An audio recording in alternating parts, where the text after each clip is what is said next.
Hello students, स्वागत है आपका अपने यूट्यूब चैनल में। जैसा कि आपको पता है कि अपने सीरीज़ शुरू कर रखी है जिसमें मैंने 1 से लेकर 7 लेसन पीछे वाले जो हैं आपके एग्रीकल्चर केमिस्ट्री के उसकी वीडियो डाल दी है। आज अपने बात करते हैं अध्याय 8 उर्वरकों की मृदा में अभिक्रिया एवं फसलों में प्रभाव।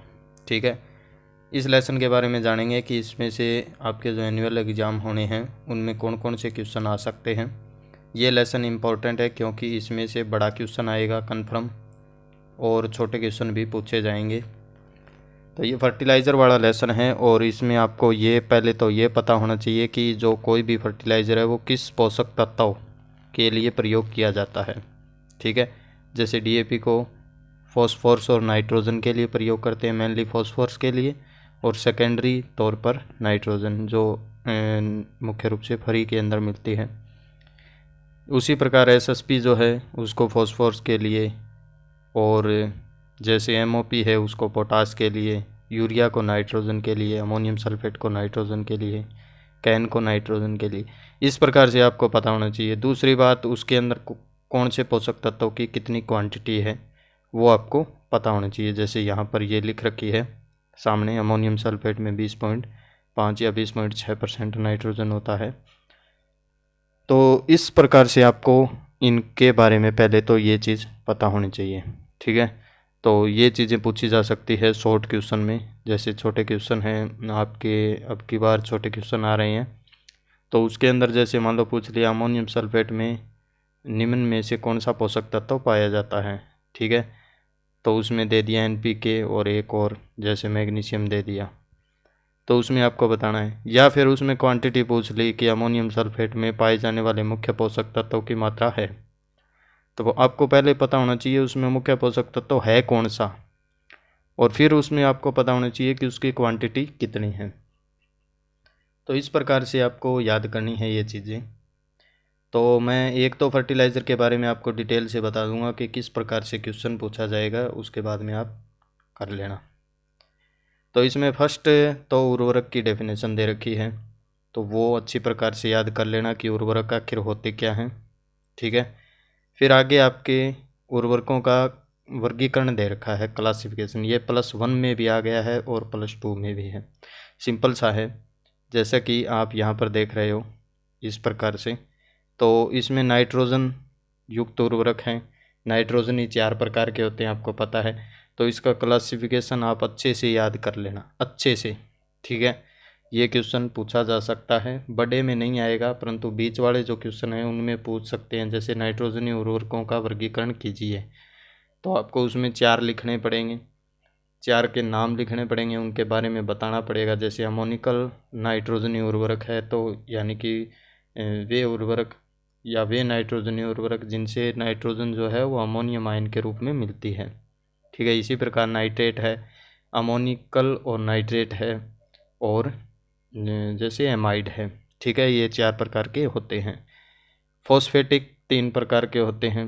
तो ये सिंपल सी चीज़ है, इसको आप याद रख सकते हो। नाइट्रोजनी 4 प्रकार के हैं, फॉस्फेटिक 3 प्रकार के हैं, पोटासिक 2 प्रकार के हैं।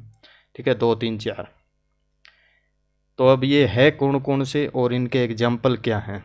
ठीक है, वो चीज़ बहुत ही ज़रूरी है, ये चीज़ बहुत ही ज़रूरी है याद करनी। जैसे नाइट्रोजनी उर्वरक में आ गया, सीधा क्वेश्चन पूछ लिया कि अमोनिकल उर्वरक या अमोनियम उर्वरक क्या है, संक्षेप में समझाइए। 2 नंबर में आ गया, तो उसके बारे में आपको सारी चीज़ें लिखनी पड़ेंगी जो आप उर्वरकों के अंदर पढ़ोगे। जैसे यूरिया है, यूरिया एक प्रकार का एमाइड उर्वरक है। ठीक है, और अमोनियम सल्फेट है, वो अमोनिकल उर्वरक है क्योंकि वो नाइट्रोजन अमोनियम आयन के रूप में देता है।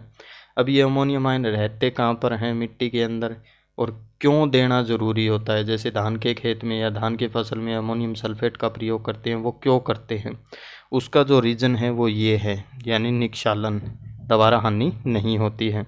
मृदा कणों पर चिपके रहते हैं, लंबे समय तक जल के साथ में नीचे नहीं जा पाते। तो इस प्रकार से आपको इनकी थोड़ी बहुत चीज़ें जो ज़रूरी है वो आपको पता होनी चाहिए।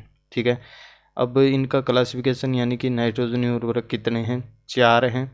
तो वो चार कौन कौन से हैं, उसके एग्जाम्पल कौन कौन से हैं, और एग्जाम्पल के अंदर जैसे ये आपने एग्जाम्पल लिख दिया और उसके अंदर कौन सा पोषक तत्व कितनी क्वांटिटी में पाया जाता है, उस चीज़ के बारे में आपको लिखना है।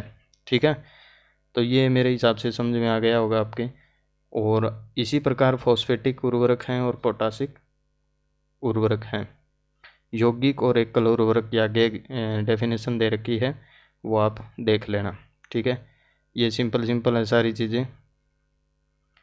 यहाँ पर एक चीज़ है, इसके अंदर थोड़ा देख लेना कि कौन सी फसल के अंदर प्रयोग किया जाता है। जैसे आलू वगैरह के अंदर एमओपी का प्रयोग नहीं करते हैं, क्योंकि वो क्वालिटी को इंक्रीज न करके डिक्रीज कर देता है। ठीक है, क्योंकि उसमें सीएल नेगेटिव होता है। तो ये सारी चीज़ें मैंने पीछे वीडियो डाल रखी है, एक एक फर्टिलाइज़र की सभी की डाल रखी है, उसमें ये चीज़ें अच्छी प्रकार से बताई है कि एमओपी का प्रयोग किस फसल में करना चाहिए, और जिन फसलों के अंदर एमओपी का प्रयोग नहीं करते हैं तो उनके अंदर कौन सा फर्टिलाइज़र प्रयोग किया जाएगा, वो भी मैंने उस वीडियो में अच्छी प्रकार से बताया है। तो आप पीछे वाले वीडियो देख सकते हैं। किसी भी फर्टिलाइज़र, जैसे आगे आपके आएंगे ये फर्टिलाइज़र, तो उनमें से किसी भी फर्टिलाइज़र के बारे में अगर आपको देखना हो तो पीछे वीडियो है वो देख सकते हो। यहाँ पर अपने बात करें केवल क्वेश्चन के बारे में, तो इनको अच्छी प्रकार से देख लेना कि इनमें कौन कौन सा फर्टिलाइज़र आता है। जैसे क्लोराइड युक्त में कौन सा आएगा, क्लोराइड विहीन में कौन सा आएगा, होते क्या हैं, इनकी डेफिनेशन क्या है। ठीक है, यौगिक कौन सा होता है, एकल कौन सा होता है, इनकी डेफिनेशन और इनके टाइप। तो ये चीज़ हो गई। अब आगे आपके हैं फर्टिलाइज़र। तो एक फर्टिलाइज़र के बारे में मैं बता रहा हूँ, बाकी सारा सेम ही रहेगा। इनमें से आपके आएंगे बड़े क्वेश्चन। ठीक है, बड़े वाला क्वेश्चन आएगा एक, और जो अथवा के अंदर तो आएंगे। ठीक है, जैसे उसमें क्वेश्चन में आपको 3-4 चीज़ें लिखनी पड़ेगी। जैसे क्वेश्चन आएगा कि यूरिया का संगठन, कोमा मृदा अभिक्रिया, कोमा फसलों पर प्रभाव लिखिए, इस प्रकार से। और अथवा में आ गया जैसे एक एमओपी के बारे में आ गया, यही सारी चीज़ें एमओपी के बारे में पूछी जाएगी। तो अब इसमें आपको पढ़ने वाली कौन सी चीज़ है, सभी जो मैं अभी आपको बताऊंगा वो सभी फर्टिलाइज़र के लिए कॉमन रहेगा। ठीक है, एक फर्टिलाइज़र मैं बता रहा हूँ, बाकी सभी में कॉमन रहेगा। छोटी छोटी चीज़ें हैं, उनको देख लेना। पहले तो जो फर्टिलाइज़र दिया हुआ है उसका सूत्र, सबसे पहले आपको सूत्र पता होना चाहिए, कोई भी फर्टिलाइज़र हो। ठीक है, ये जैसे यूरिया का सूत्र हो गया, तो ये यूरिया का सूत्र है। मैंने ये सभी वीडियो पीछे डाल रखी है, आप वहाँ पर सूत्र, उसमें कितनी क्वांटिटी पाई जाती है, कैसे मृदा अभिक्रिया होती है, फसलों पर और मृदा पर क्या प्रभाव पड़ता है, वो सारी चीज़ें अच्छी प्रकार से देख सकते हैं। सूत्र हो गया। फिर आपको पता होना चाहिए ये किस लिए प्रयोग किया जाता है, तो यूरिया नाइट्रोजन के लिए प्रयोग किया जाता है। फिर इसके बाद में इसका पूरा डिटेल से संगठन पता होना चाहिए। संगठन का मतलब होता है इनमें कौन कौन सी चीज़ें किस परसेंटेज में पाई जाती है। ठीक है, फिर इसके गुण पता होने चाहिए आपको, कलर कैसा होता है, इसकी प्रकृति नेचर कैसी है, दानेदार है कि पाउडर है, लिक्विड है, कैसा है। ठीक है, ये आपको पता होना चाहिए। फिर इसकी सबसे इम्पोर्टेंट जो है वो मृदा अभिक्रिया है। किसी भी फर्टिलाइज़र की मृदा अभिक्रिया सबसे इम्पोर्टेंट चीज़ होती है, और ये कन्फर्म पूछी जाती है। ठीक है, ये क्वेश्चन अच्छी प्रकार से याद कर लेना, कन्फर्म पूछा जाएगा। तो इसकी मृदा अभिक्रिया के बारे में सिंपल सी चीज़ है। मृदा अभिक्रिया का मतलब होता है कोई भी फर्टिलाइज़र अपने मिट्टी में डालते हैं वो किस प्रकार से रिएक्शन करेगा। जैसे सिंपल सा है, KCl यानी कि MOP होता है, इसको बस तोड़ना है, K positive plus Cl negative. ठीक है, K positive plus Cl negative में टूटेगा। तो इसी प्रकार क्या होता है, यूरिया होता है। तो ये यूरिया है, जल के साथ अभिक्रिया करके अमोनियम कार्बोनेट बनाएगा, और अमोनियम कार्बोनेट किन में टूट जाएगा, अमोनियम आयन और कार्बोनेट आयन में टूट जाएगा। ठीक है, बस इतनी सी रिएक्शन है। अब इसको आपको डिटेल से लिखना होता है कि कैसे कैसे किस एंजाइम के द्वारा, यानी ये यूरिएज एंजाइम है, इसके द्वारा यूरिया का अपघटन किया जाता है। ठीक है, अब आगे इसमें अच्छी प्रकार से दे रखा है कि अमोनियम, जो मैंने पीछे भी वीडियो में कई बार बताया है, जो अमोनियम होता है या अमोनियम युक्त जो फर्टिलाइज़र होते हैं, अम्लीय मृदा बनने वाला जो टॉपिक है, तो उसमें भी आया है कि जो अम्लीय उर्वरक हैं उनके प्रयोग से मृदाएं अम्लीय होती है। तो अम्लीय क्यों होती है, उसका रीज़न ये है, ये रिएक्शन है। यानी जो अमोनियम युक्त फर्टिलाइज़र होते हैं वो मृदा में उपस्थित ऑक्सीजन के साथ में क्रिया करके नाइट्राइट का निर्माण करते हैं, तथा इस बीच में क्या होता है, जो हाइड्रोजन, नवजात हाइड्रोजन होती है वो मुक्त हो जाती है और मृदा कणों के ऊपर चिपक जाती है। ठीक है, ये अलग हो जाएगी और मृदा कणों पर चली जाएगी। उसके बाद में ये जो नाइट्राइट है फिर ये ऑक्सीजन के साथ में क्रिया करके और NO3 नेगेटिव यानी नाइट्रेट बनाती है, जो पौधों के लिए प्राप्य होता है। पौधे नाइट्राइट को अच्छी प्रकार से ग्रहण नहीं कर सकते, इसलिए वह किस में बदलती हैं, NO3 नेगेटिव में बदलती है। और इसके अंदर आपको ये चीज़ ज़रूर याद रखनी है, ये छोटे क्वेश्चन में पूछ भी सकते हैं कि अमोनियम को नाइट्राइट में बदलने वाला जीवाणु कौन सा है। ये दो जीवाणु हैं, नाइट्रोसोमोनास और नाइट्रोबैक्टर। ठीक है, ध्यान से सुन लेना। अमोनियम को नाइट्राइट में बदलने वाला जीवाणु है नाइट्रोसोमोनास, समझ गए। और नाइट्राइट को नाइट्रेट में बदलने वाला जीवाणु है नाइट्रोबैक्टर। ठीक है, तो और इस जो पूरी प्रोसेस है, यानी कि यहाँ से लेकर यहाँ तक, यानी अमोनियम आयन से लेकर NO3 नेगेटिव यानी नाइट्राइट तक, इस पूरी रिएक्शन को बोलते हैं नाइट्रीकरण अभिक्रिया। ठीक है, तो इस प्रकार से आपको याद रखना है। नाइट्रोजन चक्कर वाले में भी मैंने अच्छी प्रकार से बताया आपको कि नाइट्रीकरण क्या होता है। जैसे यहाँ पर आप देख सकते हो, ये जो रिएक्शन चल रही है वो नाइट्रीकरण अभिक्रिया होती है। ठीक है, तो ये चीज़ें आपको थोड़ी सी याद रखनी है कि कौन सी चीज़ किस प्रकार से हो रही है।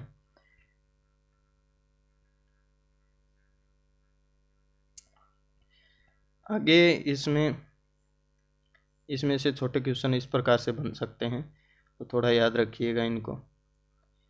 आगे बायोरेट के बारे में है, तो बायोरेट की आप डेफिनेशन याद रख लेना, बायोरेट क्या होता है और बायोरेट का सूत्र और किस प्रकार से बायोरेट बनती है।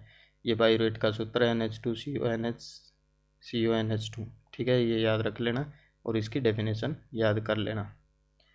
आगे इसमें फसलों पर प्रभाव दिया हुआ है कि यूरिया का अगर प्रयोग करेंगे तो ज़्यादातर फसलों के प्रभाव में वही चीज़ें होती है कि एक तो आपको याद रखना है कि वो कौन सा पोषक तत्व देगी। यानी अगर अमोनियम सल्फेट का प्रयोग करें तो अमोनियम सल्फेट नाइट्रोजन देती है और सल्फ़र देती है। तो अमोनियम सल्फेट का प्रयोग अपने तिलहनी फसलों में कर सकते हैं और जो ग्रेमिनी कुल वाली है, अनाज वाली, उनमें कर सकते हैं। तो नाइट्रोजन के जो नाइट्रोजन के जो काम है, वर्क है, नाइट्रोजन क्या काम करता है, वही चीज़ आपको यहाँ पर लिखनी है। ठीक है, कि नाइट्रोजन, या जैसे यहाँ पर दे रखा है कि नाइट्रोजन का प्रयोग कब किया जाए और जो नाइट्रोजन युक्त फर्टिलाइज़र का प्रयोग अपने कर रहे हैं वो किस लिए कर रहे हैं। ठीक है, तो ग्रेमिनी कुल वाली फसलों में कर रहे हैं तो फसल की बढ़वार के लिए करते हैं, कल्ले ज़्यादा बने उस लिए करते हैं। ठीक है, दाने अच्छे बने उस लिए करते हैं। तो ये चीज़ अपने लिखनी है उसमें। और खड़ी फसल में कर सकते हैं या नहीं कर सकते, यानी कि टॉप ड्रेसिंग के रूप में प्रयोग किया जा सकता है या नहीं किया जा सकता। तो नाइट्रोजन ही जो फर्टिलाइज़र है उन सभी का टॉप ड्रेसिंग में कर सकते हैं, क्योंकि यह मृदा में घुलनशील प्रकृति का होता है। फॉस्फोरस और पोटासिक उर्वरकों का प्रयोग नहीं कर सकते, उनकी केवल बुआई की जाती है। तो ये चीज़ आप याद रख लेना। ये सिंपल हैं सारे, 4-5 याद कर लेना इनमें से। तो बस ये इसी प्रकार से आपको लिखना है। छोटे क्वेश्चन जो हैं वो इनमें से छोटे तरीके से पूछे जा सकते हैं। जैसे बायोरेट क्या है वो पूछ लिया, बायोरेट का सूत्र लिखिए, बायोरेट किस फर्टिलाइज़र के संश्लेषण के दौरान बनता है। ठीक है, इस प्रकार के क्वेश्चन पूछे जा सकते हैं। अमोनियम सल्फेट में कौन सा पोषक तत्व पाया जाता है, यूरिया का प्रयोग किन फसलों में अधिक किया जाता है। तो यूरिया एक नाइट्रोजनी फर्टिलाइज़र है और नाइट्रोजनी फर्टिलाइज़र का प्रयोग ज़्यादातर अपने ग्रेमिनी कुल वाली फसलों में करते हैं। ठीक है, तो इस प्रकार से आपको छोटे क्वेश्चन याद करने हैं। आगे इसी प्रकार किसान खाद है, किसान खाद यानी कि कैन। अब इसे कैन क्यों कहते हैं तो वो भी आपको पता होना चाहिए, क्योंकि वो चीज़ आगे दी हुई है और वैसे यहाँ पर भी लिख रखा है। इसका मृदा पर अम्लीय व क्षारीय दोनों प्रभाव होते हैं, और ये चीज़ मैंने अच्छी प्रकार से पीछे वीडियो है कैन की उसमें बताया हुआ है, तो ये मैं यहाँ पर नहीं बता रहा हूँ, आप पीछे वाली वीडियो देख सकते हैं। इसी प्रकार कैन आपको याद करना है। और आगे है अमोनियम सल्फेट। अब की बार मुझे लगता है पेपर के अंदर अमोनियम सल्फेट पूछा जा सकता है, तो अमोनियम सल्फेट को आप अच्छी प्रकार से याद कर लेना, ठीक है। कन्फर्म आएगा अमोनियम सल्फेट।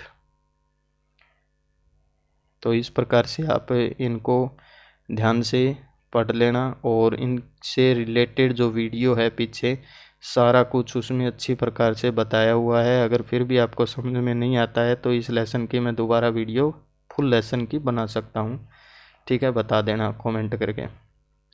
इसी प्रकार डीएपी है, डीएपी की भी वीडियो पीछे है, और इसके सूत्र वगैरह, इनमें कौन सा न्यूट्रिएंट पाया जाता है, फसलों पर क्या प्रभाव है, मृदा विक्रिया कैसे होगी, वो सारी चीज़ें देख लेना। इसमें एमओपी है, एसओपी है,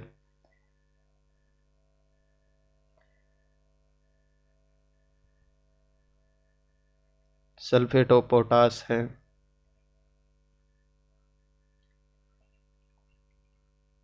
आगे एक टॉपिक दे रखा है आपके उर्वरकों के अधिक उपयोग से मृदा पर प्रभाव, ठीक है। तो सिंपल सा है, उर्वरकों के ज़्यादा प्रयोग करेंगे, उर्वरकों का ज़्यादा प्रयोग करेंगे, यानी कोई भी उर्वरक है, डीएपी बार बार डाल रहे हैं किसी भूमि में, अमोनियम सल्फेट बार बार डाल रहे हैं, तो प्रभाव क्या पड़ेगा। तो एक चीज़ याद रख लेना, NH4 पॉजिटिव वाले जितने भी फर्टिलाइज़र हैं जिनके नाम में अमोनियम लगा हुआ है वो अम्लीय प्रभाव छोड़ेंगे मृदा में, ठीक है। और जिनमें सोडियम है, जिनमें NO3 नेगेटिव है, वो छोड़ेंगे क्षारीय प्रभाव, ठीक है, समझ गए। NH4 पॉजिटिव वाले सारे अम्लीय प्रभाव छोड़ेंगे, सोडियम और नाइट्रेट वाले सारे क्षारीय प्रभाव छोड़ेंगे, बस आपको इतना याद रखना है। और दो प्रकार के प्रभाव ही छोड़ते हैं, तो या तो कोई भी फर्टिलाइज़र मृदा को करेगा अम्लीय या करेगा क्षारीय, एक दो कोई फर्टिलाइज़र है जैसे कैन है वो प्रभाव नहीं छोड़ता है। तो अभी आपको बस केवल इतना याद रखना है कि अम्लीय कौन से हैं। तो जैसे मैंने बताया है कि अमोनियम सल्फेट या अमोनियम के रूप में जो नाइट्रोजन देते हैं वो सारे अम्लीय हैं, ठीक है। अम्ल उत्पादक का मतलब होता है अम्ल का उत्पादन करने वाले, तो अम्ल का उत्पादन करेंगे तो उससे अभी थोड़ी देर पीछे अपने वो रिएक्शन के बारे में बात की थी कि 4 नवजात हाइड्रोजन निकल रही थी, तो वो सारे हाइड्रोजन जो हैं वो मृदा कणों पर आ जाते हैं, और कणों पर आने के कारण वो वहीं पर पड़े रहते हैं, जिससे मृदा है वो अम्लीय हो जाती है, ठीक है। तो आपको ये चीज़ समझनी है इसके अंदर कि मृदा पर दो तरीके से प्रभाव पड़ता है, या तो अम्लीय होगी या क्षारीय होगी, ठीक है। यहाँ पर सोडियम युक्त उर्वरक दे रखा है तो उसका मतलब है क्षारीय, तो सोडियम युक्त उर्वरक का मतलब हो गया क्षारीय, जैसे NaNO3 यहाँ पर दे रखा है सोडियम नाइट्रेट। तो ये चीज़ आपको याद रखनी है, ये दोनों ही के एक ही जैसी प्रोसेस है, सोडियम भी पॉजिटिव होता है और जो पॉजिटिव होता है वो मृदा कणों पर अधिशोषित होते हैं, ठीक है। और जो नेगेटिव होते हैं जैसे NO3 नेगेटिव है, ये मृदा में ऐसे ही रेंडमली पड़े रहते हैं, और NH4 पॉजिटिव हैं वो मृदा कणों पर अधिशोषित होगा, H पॉजिटिव है वो अधिशोषित होगा, तो उससे क्या है कि मृदा है वो अम्लीय व क्षारीय बनती है। तो अगर आपसे पूछा जाए कि उर्वरकों के अधिक प्रयोग से मृदा पर क्या प्रभाव पड़ता है, तो उसमें आपको टॉपिक लिखकर फिर बताना है कि दो तरीके से प्रभाव पड़ सकता है, या तो pH कम हो सकता है या ज़्यादा हो सकता है। pH कम होगा तो मृदा अम्लीय हो जाएगी, pH ज़्यादा होगा तो मृदा क्षारीय हो जाएगी, ठीक है। तो इस प्रकार से आपको ये चीज़ बतानी है। तो अम्लीय के जो एग्जाम्पल हैं वो इसमें दे रखे हैं, क्षारीय के एग्जाम्पल हैं वो भी दे रखे हैं। क्षारीय के एग्जाम्पल सिंपल से हैं, जिनमें NO3 नेगेटिव आता है और सोडियम आता है, वो सारे क्षारीय हैं, ठीक है। और मृदा में किस प्रकार से प्रभाव डालते हैं वो इस रिएक्शन में समझाया हुआ है कि ये कैल्शियम आयन को प्रतिस्थापित करके उनकी जगह पर खुद आ जाते हैं, और जिन मृदाओं में NH4 पॉजिटिव मिट्टी के कणों पर अधिशोषित हो जाता है वो अम्लीय हो जाती है, और क्षारीय भूमियों में सोडियम या फिर सोडियम मृदा कणों पर आ जाता है और NO3 नेगेटिव मृदा कणों के बीच में पड़ा रहता है। ठीक है, तो ये लेसन आपका बस केवल इतना ही था। सिंपल सा लेसन है, बड़ा लेसन है, बड़े क्वेश्चन पूछे जाएंगे, कन्फर्म आएगा इसमें से, तो ध्यान से पढ़ लेना। अमोनियम सल्फेट को अच्छे से पढ़ लेना। अमोनियम सल्फेट और एक और दूसरा फर्टिलाइज़र SSP। ठीक है, तो इन दोनों को आप अच्छे से पढ़ लेना। ये आपके जो एनुअल एग्ज़ाम है उसमें पूछे जा सकते हैं, और इसके जो महत्वपूर्ण बिंदु है, इम्पोर्टेंट पॉइंट है, वो पढ़ लेना। और इनकी क्वांटिटी, जितने भी फर्टिलाइज़र आपके हैं 7-8, उनमें कौन सा पोषक तत्व कितनी मात्रा में पाया जाता है वो चीज़ अच्छे से याद कर लेना। और दूसरी चीज़, उनका जो प्राप्य रूप है, ठीक है, प्राप्य रूप का मतलब है कि SSP जो है वो फॉस्फोरस किस रूप में देती है, DAP जो है वो फॉस्फोरस किस रूप में देती है, यूरिया जो है वो नाइट्रोजन किस रूप में देती है, ये चीज़ें आपको अच्छी प्रकार से याद होनी चाहिए। ठीक है, इस संबंध में मैंने सभी फर्टिलाइज़र की वीडियो पीछे डाल रखी है, वो आप देख सकते हैं। एक एक चीज़ आपकी उस वीडियो के दौरान क्लियर हो जाएगी, उससे एक भी क्वेश्चन बाहर नहीं आएगा। तो ये जो ऑब्जेक्टिव टाइप क्वेश्चन हैं वो सारे पढ़ लेना इस प्रकार से। ये आपका लेसन होता है कंप्लीट। अगली वीडियो लेकर आते हैं अगले लेसन के साथ। धन्यवाद।